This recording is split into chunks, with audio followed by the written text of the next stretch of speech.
The King of Podcasts Radio Network proudly presents the Broadcasters Podcast, where we dive deep into the media industry headlines and dissect the digital disruption that diverges the masses into the new media counterculture and away from the media establishment. Here is the King of Podcasts. Welcome to episode 265 of the Broadcasters Podcast. This is King of Podcasts. Website for me, broadcasterspodcast.com, part of the kingofpodcasts.com radio network. We're going to talk about radio tonight. And I want to make it where we are going to talk about the current state of terrestrial radio on a regular basis. Still want to do that. I mean, I've done it anyway for the duration of this program, or when I call it creative, not corporate. Wasn't the best name, but what can I say? But radio has always been first and foremost of my mind. I actually talked to a good radio friend of mine that I haven't talked to in about 5 years, maybe a little bit more than that. And let's just say he is a real journeyman. Like, you would have heard his voice in talk radio, probably every major market, probably the top 50 major markets in the country. You've heard him on national radio. I'm not going to use the name. I just want to make that point because, you know, a conversation was private, and there's just a few things that, you know, when we're talking shop, we can say things, you know, but I mean, my thing is there's my own opinion, which I'm going to stick to tonight. I really don't even pay attention to radio anymore, to the point, I mean, I don't listen to it anymore. I don't even feel the need to turn on my radio in my car. I just need to make sure the Bluetooth is working so I can listen to Spotify. And actually, Spotify is about the only thing I listen to. That or BBC Radio, where I listen to the podcast versions of the official chart. And the official chart with Jack Saunders, the official chart First Look on Fridays and Sundays. That's it. That's what my music is consumed to. At the moment, I look at what I have in my collection of music now. It's incredible. I have almost 1,500 songs on my Timeless Hits Connection. And 93 hours of music. Just that alone keeps me pretty good with having music to listen to on a regular basis. Quality music.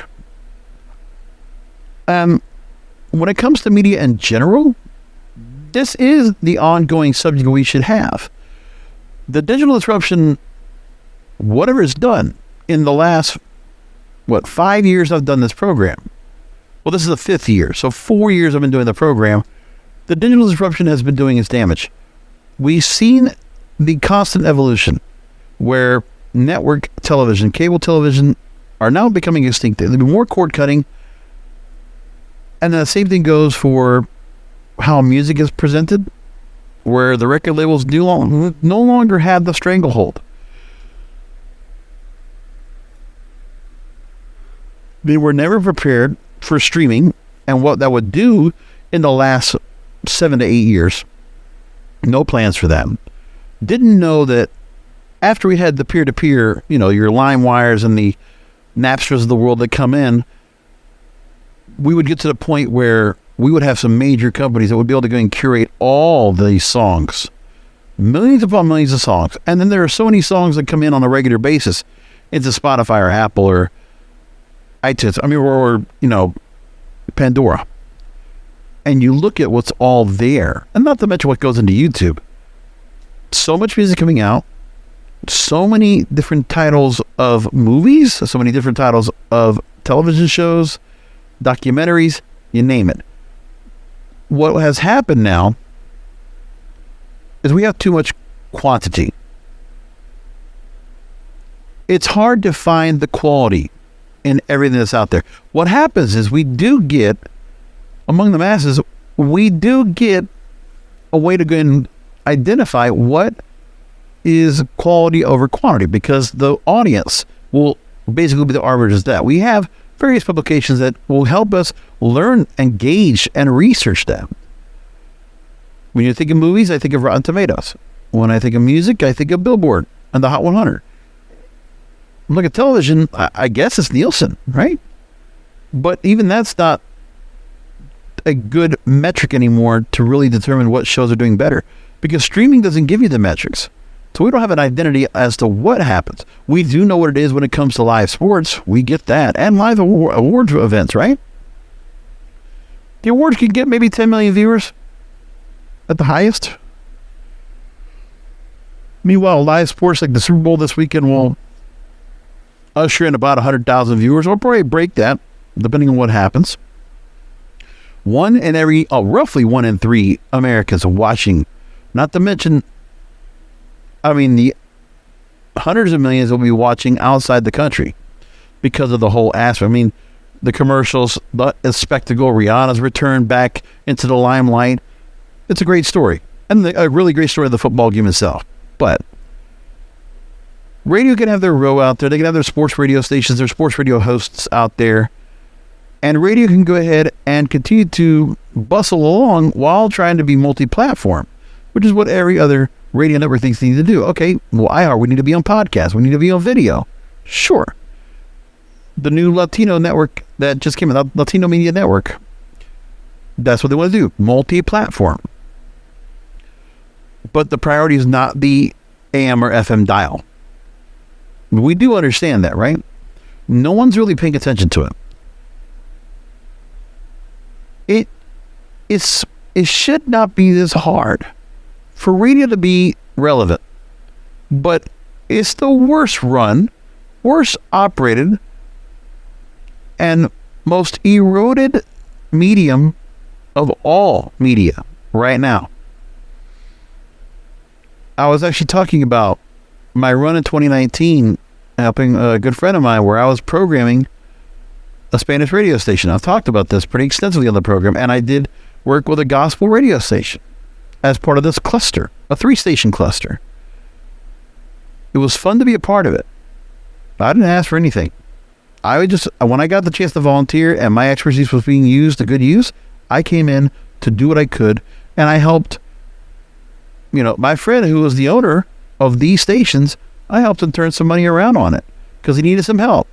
And he went to me, and I'm glad he did. I'm grateful. But I'm not going to get that chance again. I would love to go back at the radio and try to prove everybody wrong. Really, I must be one of the few people. If you gave me a radio signal right now, and I got to operate it, you're giving me, $100,000 a year, and I get to go in there, I get to program it, I get to run it, I get to bring in the talent, and you give me an operating budget, something reasonable, give me some promotions, and give me some good salespeople. I'll turn something around. I feel like I can do it. I feel that confident. It's an uphill climb because the damage that has been done to radio already is bad. Every part of the sector. Listen, you're getting a continually aging audience that's listening to the soccer mom version of adult contemporary, 25 to 54. But look, the songs are playing from the 2000s or the 90s or the 80s for that matter. It keeps getting old. And to listen to it in that format with all the commercials you're adding into it. Remember, the radio still has up to 15, 20 minutes of commercial airtime per hour. Yes, it's free, but in this current stage, you can't sustain putting on commercial for so long. Look, it was I had a struggle.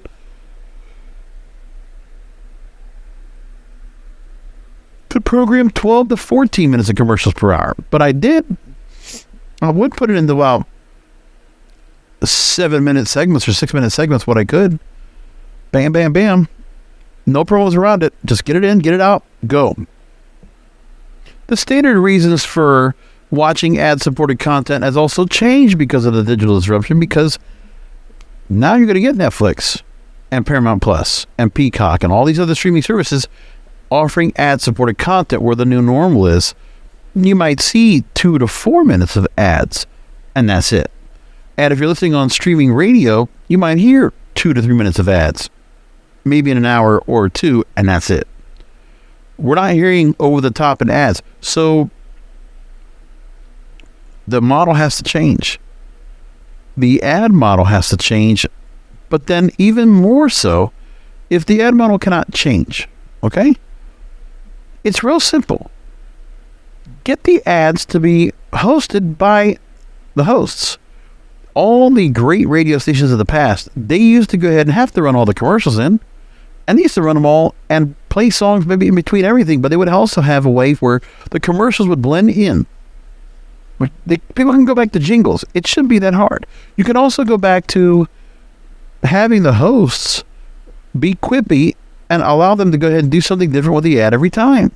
So they still go through the ads, but then you do something where you just kind of change it up.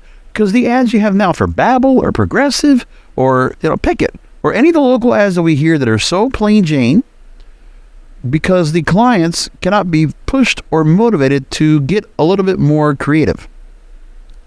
And the production team is more than happy to go and put out a bland product.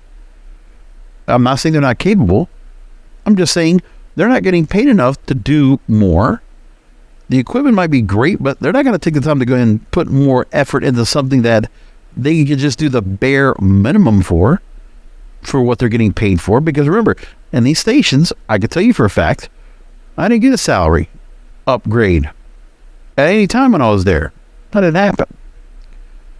No 6% raise for evaluations for performance. No, there was not that cost of the upgrade. No, for some people, they got the same salary for 20 years.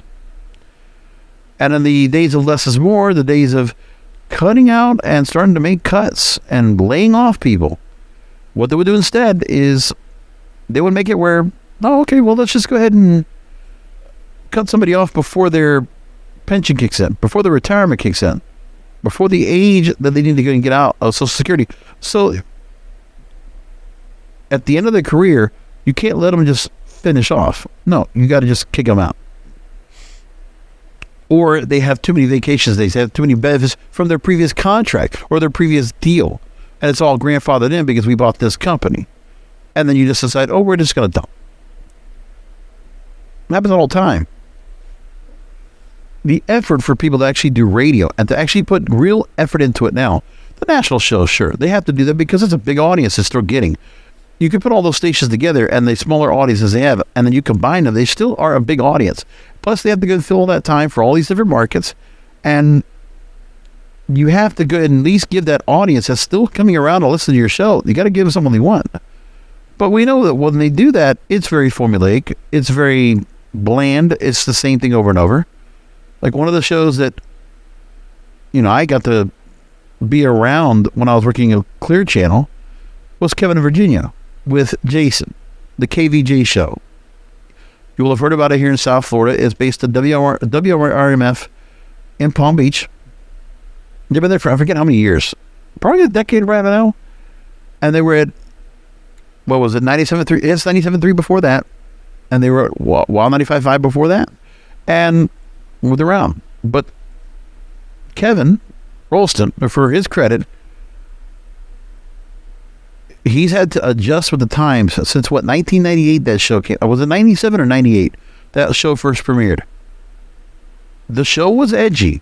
It was good, but things would change as management came in, as contracts came in.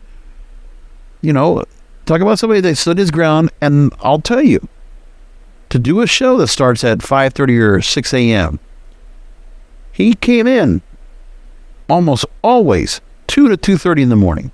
Whatever prep he's already working on, and he's finalizing everything for a 4-hour show. As he comes in to the office, into his cubicle, he's off and running. He is not lollygagging. Goes in, he's dedicated. And I can tell you, he's the one that's doing the work. He's the one that does the work. He does the production really much. You might have a producer on hand, but really? That's just somebody that's just kind of just configuring bits or whatever. But the real gut of like what a show is, the nucleus, the heart of that show is Kevin. And most of the hosts should be like that. And some hosts are not like that. To think that some of these shows that you see out there, if a station has a morning show, they have 5, 6, 7, 8 people in the staff. No. And by the way, are people still listening to the morning shows? Are they still relevant? Are they still getting numbers? Probably not. Talk radio, you have a lot of talk hosts that have gone by the wayside. They're getting older. Rush Limbaugh going away, Jim Bohannon last year going away, among others. And others retiring. What are you going to do? Aging audience, And some of the replacements are not standing out to the point where people are going to be like, oh, wow, this is great. Sports radio, you're getting people on, and you can continue to just have that same talk, but not the same. Country might stay ahead with the times, make sure that certain artists are getting played, but really, it's like the same. Rock is nowhere to be found, nothing new. Classic rock, absolutely. You want to hear Cashmere by Led Zeppelin a few more times? Go right ahead. That's all in there. Radio has stayed in its lane. It doesn't want to, it wants to stay cautious, wants to stay safe. It wants to keep its advertisers, the ones that are left. It wants to be able to do the ad revenue of their programmatics where they can have at least, oh, well, these national ads, they have to go make good for all the programs they have to barter. Because their companies have all these shows they have to go and sell to, and they need to go and have clearance for all these shows out there. Every show that even this syndicated has gone watered down.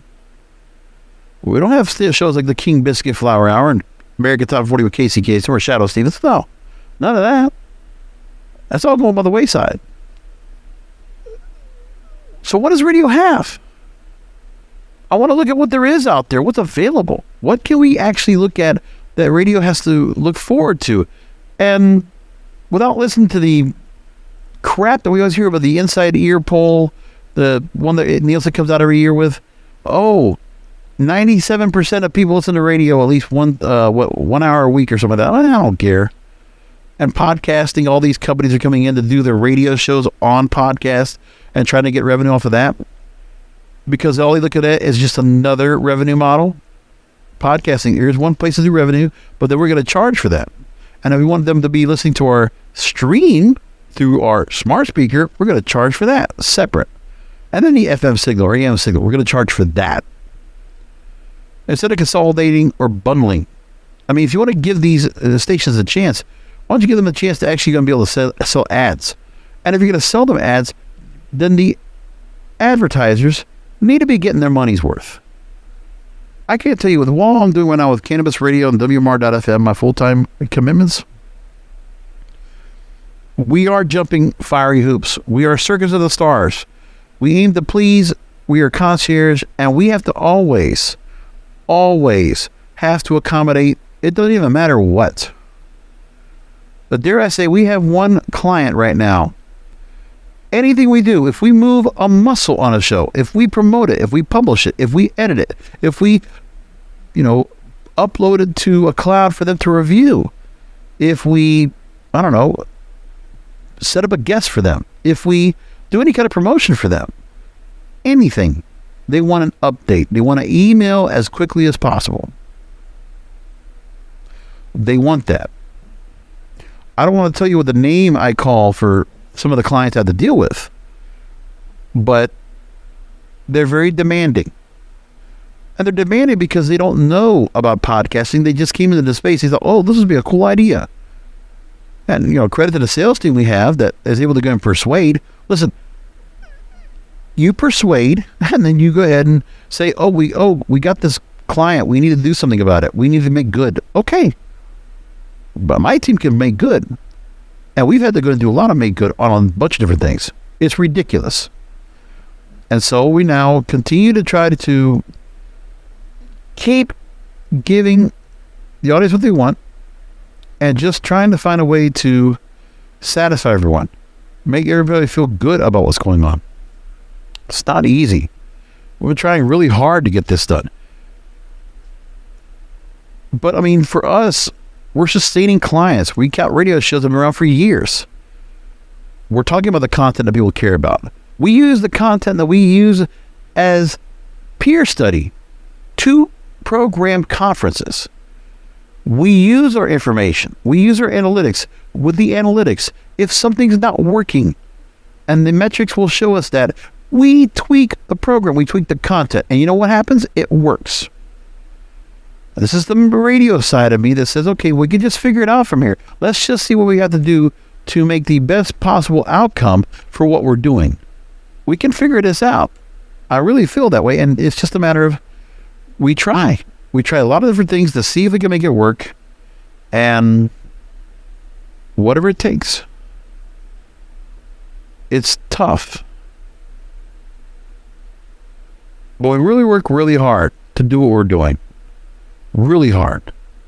And so we go on and we try to figure out best course of action for everything that we do to create content. But the other thing too is that we also care about the content. We actually, even with a small staff, it can really, really work. And my point is, if you're going to have to run something that's not going to have a full staff in there, I get it. Listen, I understand that technology is coming in, AI, voiceover technology is going to be coming in, but there's going to be a way on these radio stations. If you don't want to go, I've already mentioned several proposals, okay? I still remember going back to, I'm trying to remember how far back it was last year, but I talked about a national radio model. I was like, well, why not just do that? Maybe that works better for what you're looking for. And I said, May 13th, 2022. I was like, okay, why corporate radio should adapt a national format model. Episode 226. I brought it up. And one of the stations that was, and what some of the stations we're going through was, it was Odyssey and their stations consolidating together. And there was nothing being done. And I remember there was a article that talked about where radio reversing the declining listener trend that was brought up, back by Radio Inc. Going to all that and saying to myself, we're not getting anywhere with what's going on here. If I go back to that article back in May, they tried to go and explain this and give the context towards what was going on. People knew there was a decline, but does anybody have a really good decline, a way to go and stop the decline? It was a Jacobs Tech survey that talked about this. And I talked about how several corporate types were talking about, that we need to bring radio groups together, market local radio's true attributes. We've worked on touching on mass Q marketing for so long. The familiarity of local radio as a whole is down, along with the accumulated quarter-hour losses. And then Mike McVeigh, who ran Cumulus for a long time, talked about improving the listening experience, connectivity, personalized to create local listening, and being everywhere and be seen everywhere. But with the corporate types, they're not going to make that kind of content, okay? If anybody does, it's these smaller stations, the enterprise stations, the smaller, the stations that don't have that large a signal, but do a lot of things where they are able to go and put themselves a pretty good market. Case in point, a longtime traffic reporter here in West Palm Beach, Paul Cavanaugh, always at a chopper. And for 24 years, he worked on WRMF, morning and afternoon drive. And now he's returning back to Legends 100.3 in Palm Beach. And Dick Robinson, who is the owner of the Connecticut School of Broadcasting, Connecticut Schools of Broadcasting, is bringing him back as the traffic reporter. And this is after, a 15-year hiatus? Because Kavanaugh's been living in the Florida Keys, just living it up. And now he's coming on back to work over there. And the stations must be doing good enough where they can go and do that, and they can afford to bring him on board, so they're doing it. And he's coming back. And there's great talent in these various markets that you can go ahead and just, bring back or give them a national model and do something with. But some of these, it's not as if there isn't a certain talent that comes in and then they get picked up. Because I listen to some of the DJs we have now. They want the younger sounding, higher pitched, kind of influencer sounding type people. And then there are some that are out there that have a certain sound, but then, they want somebody that looks good, which that's fine. You can have that, especially when they're doing social media and they're doing other things to continue to bring more ears to the product in some way, shape, or form. There are a couple of relevant radio-related stories that talk about this pretty extensively, and I wanted to bring that up for the program tonight. One of them had to go around the paywall for the LA Daily News, but Richard Wagner, I've actually read some of his columns before and have brought him up. he talks about, in the story, he says, who'd like to buy a radio empire? Here's my plan to revitalize the industry. Now, he's at Los Angeles base, and he had a few things he wanted to bring up. He's always had a pipe dream of buying a radio station or two, primarily AM, because I want to prove you can get listeners when you program and promote a station correctly. And I believe I remember writing about him when K-Rock went off the air. I believe that's what it was. Or when Kevin Weatherly left as program director at K-Rock, KROQ, Los Angeles. Now, he says this. As I write this, something dramatic is happening in radio. Odyssey. He's the owner of 6 stations in Los Angeles, a handful more in the Inland Empire, and 235 nationwide. Their stock has declined by almost 90% over the past year, 26 cents per share as of January 19th. With about 141 million shares outstanding, the market value now is $37 million. I said it's time to buy the whole company. Anyone wants to invest? And if he got this cluster, all these stations, he would buy the company at $50 million, sell off most of the stations to others. Selling price would need to average a little under $213,000 to break even. Even the stations in smaller markets would be worth more than that. Now, he talks about the pricing for stations as of late. 1580 AM KBLA sold for $7 million in 2020. KLOS, big FM signal with a big audience, $43 million in 2019. KFWB, $11 million in 2012. And he figures, how about selling 4 of the 6 LA properties and paying off the debt? And the rest of the stations nationwide would give a lot of operating income. About 10 stations total, and they're set. Why 10? Because that's as many as one company should be allowed to own. More than that, you have what you have today. Failing companies creating a declining industry. He's right. Deregulation created this mess because all these companies, well, they just wanted to hold them. Hold all the stations, which they never were going to do anything with. And you're a big corporate behemoth like a iHeartRadio, with other things they're working on. And you're only, 650 stations? And you're not even doing the right thing by programming them properly. You're just homogenizing.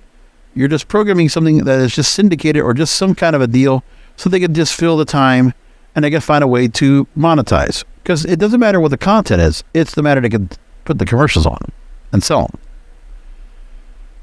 them. And also he mentions that any financial wizards really want this, want to tell me why the plan doesn't work? I haven't seen a bargain like this since cumulative stock was selling for under $1 a few years ago. See, all these big corporate companies, they come in and the stocks are just worth nothing. Where do you go? It's bad.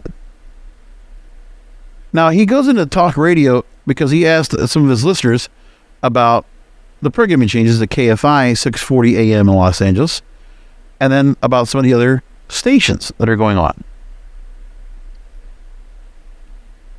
He talks about KABC 790 in Los Angeles having an image problem because they refuse to do anything about it. The technical sound is abysmal. The audio often sounds like high school quality. And even though you might have various people that are talk show hosts doing live shows that might do a little bit better, you really can't do much with it. And that's what the problem is.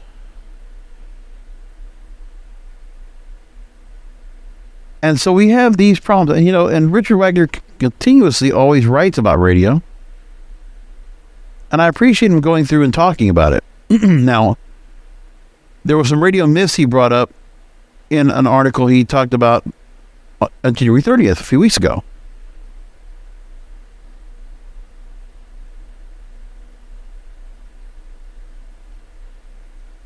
And he talks about a couple of things when it comes to the history of radio. When you hear about 9:30 a.m., KHJ, Los Angeles, using a cappella jingles when they launched the Boss Radio format in 1965 because it was a musician strike. Sound reasonable, except the station consultant Bill Drake had already been using the Johnny Man Singers with similar jingles at previous stations he consulted their programming. And it was his station in San Diego, Bill Drake, that started the Drake format before KHJ. And he talks about other things where LA radio knowledge.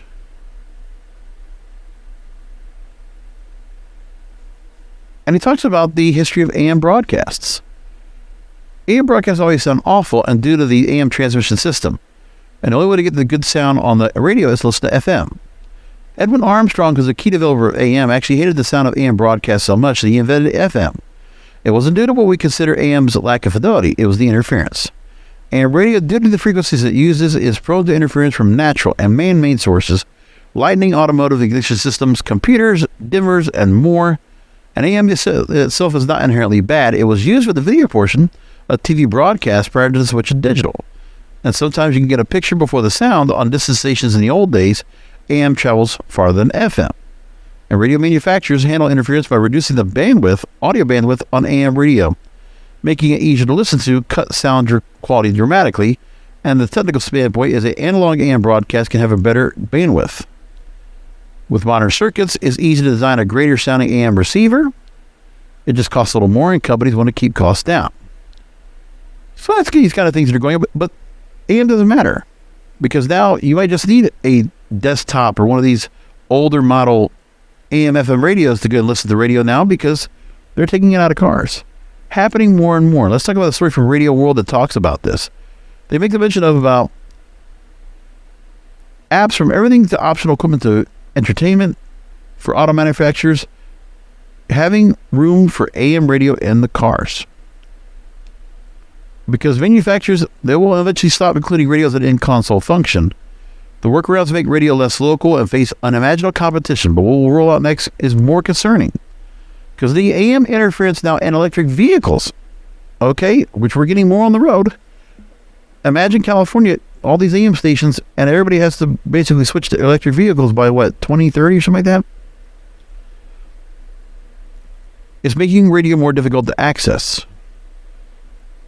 And they make a fact that electromagnetic fields generated non-gasoline engines make AM virtually unlistenable, spurring manufacturers to leave it out. And so a number of vehicles with electric cars, Ford's F-150, Lightning, Teslas, Volvos, Porsches, and Audis are removing AM from their electric cars. Tesla will sell customers an app to get radio or satellite radio for rental fee through internet delivery that gets around electromagnetic interference. Then you have solutions like getting a tune-in subscription. And when it allows a listener to listen to their favorite local station, either AM, it delivers thousands of companies' competitive choices that may seem or become more attractive.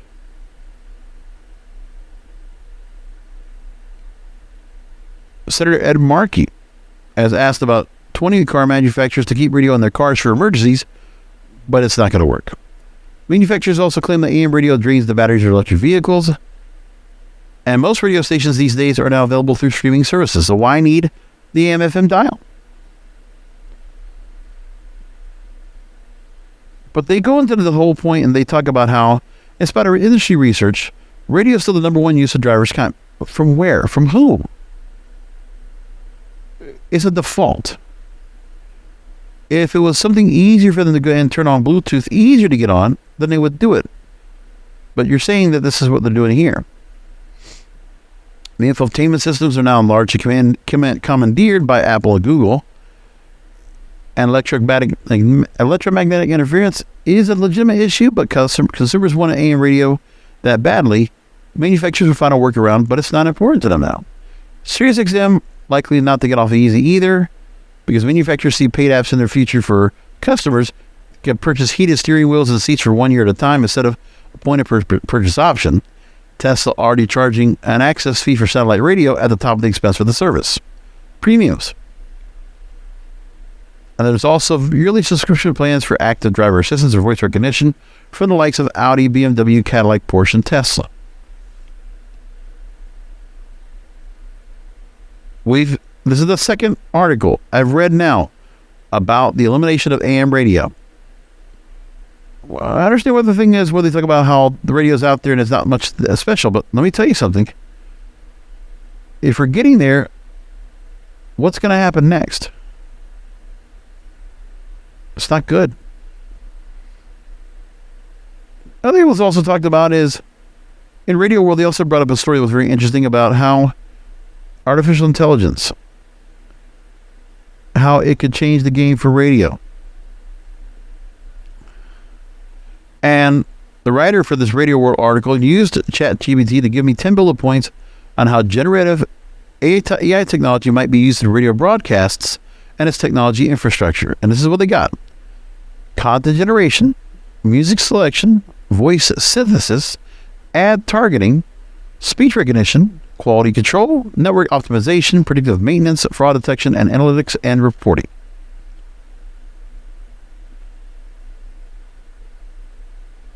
Now they talk about 5 engineering tasks. The AI came out, or ChatGPT came out with signal analysis and optimization, equipment monitoring and maintenance, interference detection and resolution, frequency management, network planning and optimization. If ChatGPT comes in to start taking jobs, the engineers might be left out of work. That can happen. Do we want to see that happen? I don't think so. I wouldn't like to see it that way. But it's a concern. And then radio, as we said, trying to go and keep radio relevant. Well, listen, the policymakers are trying their best to keep radio around for the sake of the National Association of Broadcasters and other lobbyists that are paying money to keep them on. So House lawmakers reintroduced a resolution countering the American Music Freedom Act, a proposal that would adjust royalties paid out to artists when music plays on traditional radio as it does on streaming and satellite. This Local Freedom Act would codify a position by Congress to not impose a new performance tax, royalty or fee, or other type of financial charge on local radio stations. 120 of the House makers on both sides co-spawned the Local Radio Freedom Act, according to a statement sent out by the National Association of Broadcasters.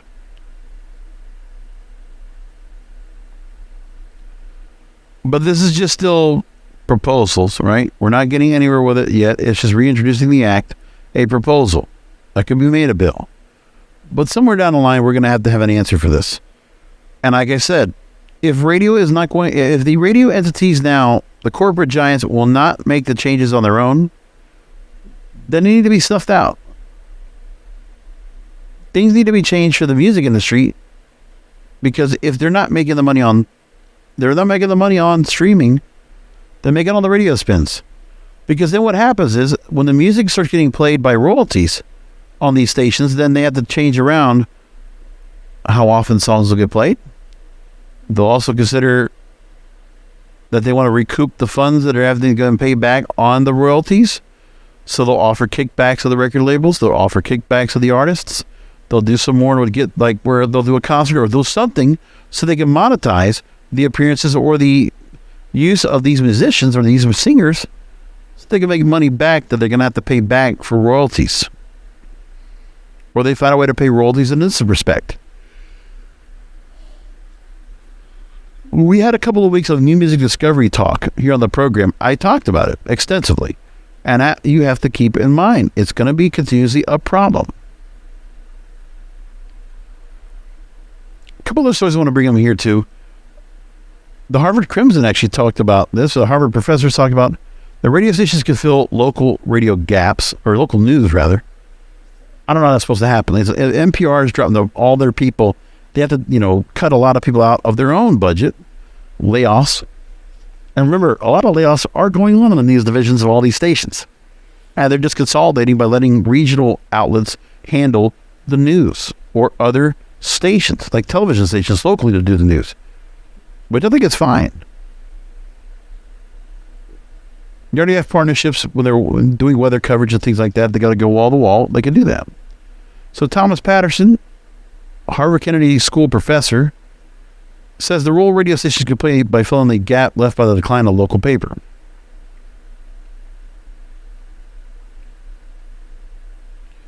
Makes a point that we have a crisis at the local level in many communities, and the newspaper either shuts its door or gets hauled to the point where it's just a shallow former self. Well, he's trying to save newspapers and trying to use radio to salvage. That's not going to work either. We can just tell you that's the case. Plus, there's quite a few newspapers that have already opted for video content instead of audio content. So it doesn't matter. And they're not going to go ahead and run it through a radio station, so Professor might have a well-intentioned. Then there's a story from Andy Bloom from Barrett Media about the state of the radio industry and technology. As the industry continues to evolve, radio broadcasters must find new ways to monetize their digital offerings and adapt to changing listener habits. They're not going to learn that. It's not going to happen. We can ask for it, but no. So he goes on to talk about the biggest challenges being other media outlets, streaming services, and podcasts, and these platforms that help traditional radio to decline, likely to continue. A Nielsen report says traditional radio listening among adults 18 to 34 dropped by 20% over the last decade. We talked about that. And other stations struggling to monetize their digital offerings, a decline in revenue as a result. The consolidation of the radio industry. I've talked about this for years. That in the last few years, there's been a significant amount of it, with a small number of companies owning multiple stations, so less programming diversity, less market competition, leading to a homogenization of content, with less local flavor and just opportunity for new voices in the industry. And many smaller independent stations have survived by providing unique and localized content, catering to the levels or to the needs of the community. But radio does still get in revenue. $18.9 billion in 2019.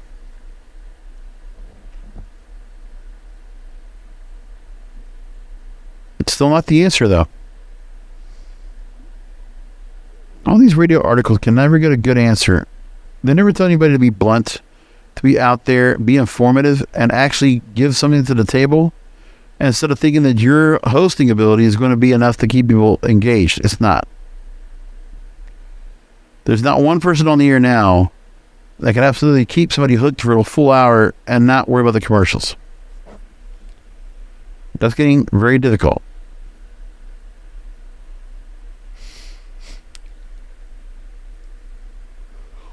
But there's one other story I want to go ahead and get into real quick. The AP News of all people actually brought up, because I thought this was interesting. Remember when we had, and actually there was a lady who was driving for Uber this week, and about a good 25-minute trip. I was playing some music, the Spotify playlist I have in the car, the Timeless Hits collection I have. And when I was playing it, I was like, okay. I was enjoying myself, and I was like, all right, we're talking about the music, the quality over quantity issue. And I mentioned the point of like how many R&B songs used to be out there more than rap, and how it switched around because people don't want to talk about love. This current generation does not want to have love songs like the way they were. They'll still listen to it. They still might find a quiet storm somewhere to listen to on, but, you know. So in the story from AP, they talk about Tank and a preview of his When We song. It was explicit lyrics that were in it. He's like, you're crazy, but it's jamming. And the R&B singer recalled, ended up being my biggest record ever. And so the story is talking about the language of said stories now these days and how it's working out. That there's a concern about it.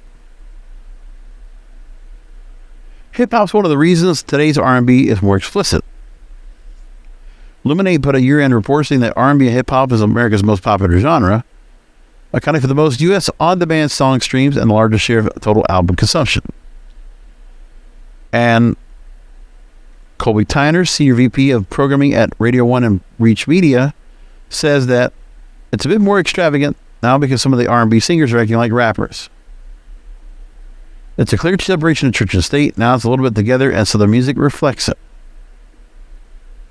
It used to be the TV and radio where you could get your content, and if it was TV and radio, it was censored because of the FCC. Well, you got YouTube, you got streaming, you got social media, so we're in the authentic era. Well, the radio industry is that last sort of bastion of what we can't do that because we're controlled by the government regulations.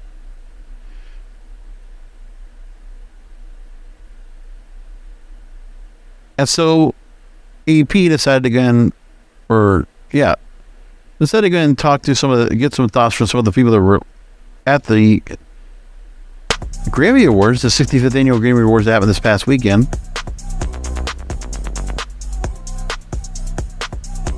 They talk about how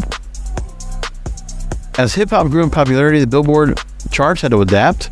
Charts began grouping rappers and singers together, triggering fights for airplay, which remains his worst subject.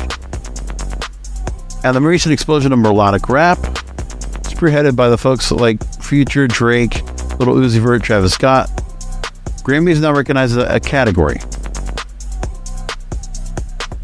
There's still themes of romance and sensuality that can be breathed into new music, or soul music for that matter. Today's R&B is much replaced with innuendos with bluntness. And profanity has increased. Artists are divided on whether the actual content has changed, citing classics of Marvin Gaye's Sexual Healing, Prince's Darling Nikki, and much of R. Kelly's sexually charged catalog that dominated the 90s and early 2000s. There's a lot more to be said about this, but I'm going to just leave it there, because it's something that should be kind of considered, where things are at now. Well, that's where we're at today. I'm going to leave it there. Leave it around 45 minutes for tonight. And that's the radio roundup. I'm going to continuously try to keep looking at things that I want to bring up here on the program that would be good to go ahead and address. So I'm glad, things just worked out with the program and the content this week that I figured, why not? So we're going to leave it there. That's the program. Thanks for listening in, as you always do. Come back next week for another Broadcasters podcast. Until then, content is king, and the control of your content is in your hands. Thank you for listening to the Broadcasters podcast. Find all the links to subscribe to the show by going to broadcasterspodcast.com. And don't forget to check out the King of Podcasts wrestling program, the Wrestling is Real podcast, exclusively at wrestlingisreal.com.